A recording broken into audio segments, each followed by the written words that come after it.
Esenmesiz достар. Бомбить или не бомбить заводы Татарстана? Как татары должны воспринимать удары украинских БПЛА?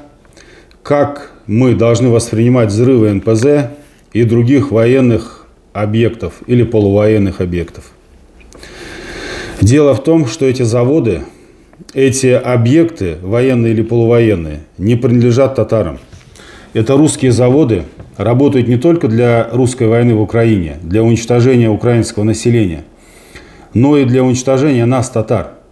Незаметного уничтожения, которое называется мирный, тихий геноцид местного населения. Это когда, с одной стороны, как бы татарам дают зеленый свет. Открываются подобные предприятия, открывают именно для того, чтобы повязать нас кровью в очередной русской войне против мирного населения Украины.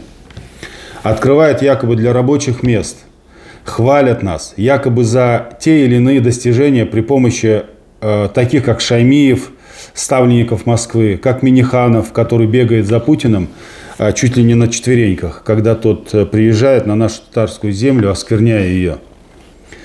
А другая сторона – это просто геноцид татарского населения, его русификация, запрет наших традиций и обычаев, запрет нашего красивого языка, запрет уничтожения наших государственных символов и институтов, что в конечном итоге приведет к исчезновению татарского народа, татар как нации. И все это делается незаметно. Мы, татары, должны не только приветствовать эти удары, но и помогать украинским военным в поиске и подрыве этих объектов. Ведь Украина не бомбит жилые дома, как русские изверги на украинской территории. Вообще нам, татарам, уже необходимо применять первый из 3 этапов действий для нашей полной независимости от русских оккупантов. Первый этап – это ненасильственное сопротивление, при котором невозможно обвинить человека в каком-либо преступлении. И это очень важно. Например, вы заходите в магазин, в автобус или туда, где большое скопление русских, и говорите: вы живы, вы не мертвы. И потом объясняете очумевшим русским, что именно так дословно переводится наше приветствие «Esenmesiz». Именно так нужно говорить с русскими. Для них это хуже бомбы.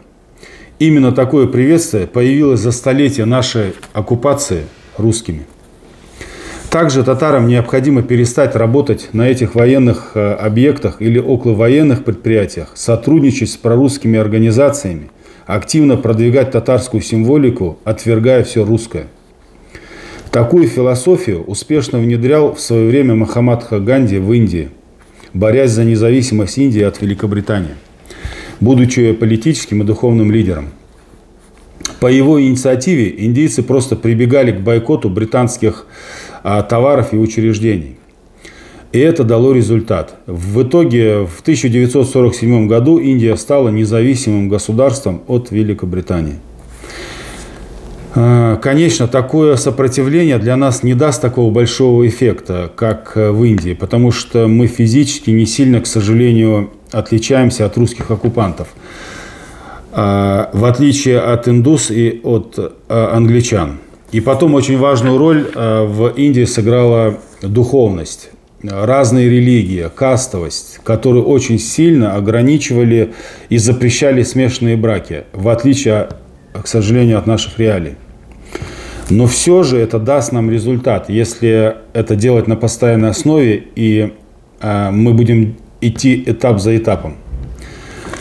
Значит, второй этап – это создание диверсионных групп, это создание партизанских отрядов из 3-5 человек.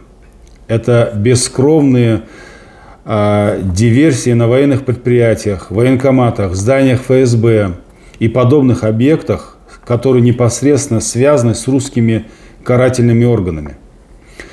Мы, татары, не должны забывать ни на секунду, что именно эти объекты существуют также для уничтожения нас, татар. Также ко второму этапу относится агрессивная пропаганда татарского мира, агрессивная реклама всего татарского. И для этого, конечно, нужны средства, и не маленькие. И для этого нами ведется здесь очень сильная и серьезная работа. Третий и последний этап – это вооруженное сопротивление. Конечно, которое можно избежать, если два первых этапа будут работать на полную мощь.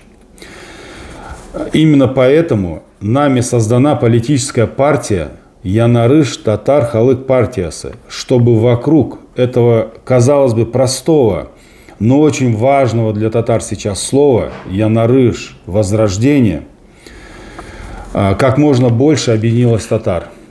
Ссылка на телеграм-канал партии будет в описании внизу. Пожалуйста, присоединяйтесь к нам, участвуйте в обсуждениях того или иного события. Если нас, тех, кто хочет возродиться из пепла, будут миллионы, то мы добьемся нашей свободы без крови и без войны.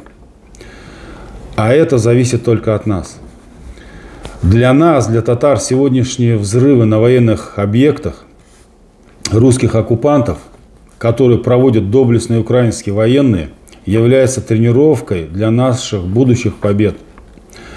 А то, что это русские объекты на нашей татарской территории, говорит о том, что туда даже не может попасть Миниханов. Есть такие объекты, на которых, допустим, где собирают БПЛА, да, уже школьников привлекают. Это просто маразм. С детства привлекают ненавидеть весь мир, наших татар. С этим надо кончать. Как бы мы, татары, не относились к украинцам, к Украине сейчас это наши союзники и друзья, потому что враги наших врагов являются нашими союзниками и нашими братьями. Мы, татары, должны всеми фибрами своей души идти к нашей победе.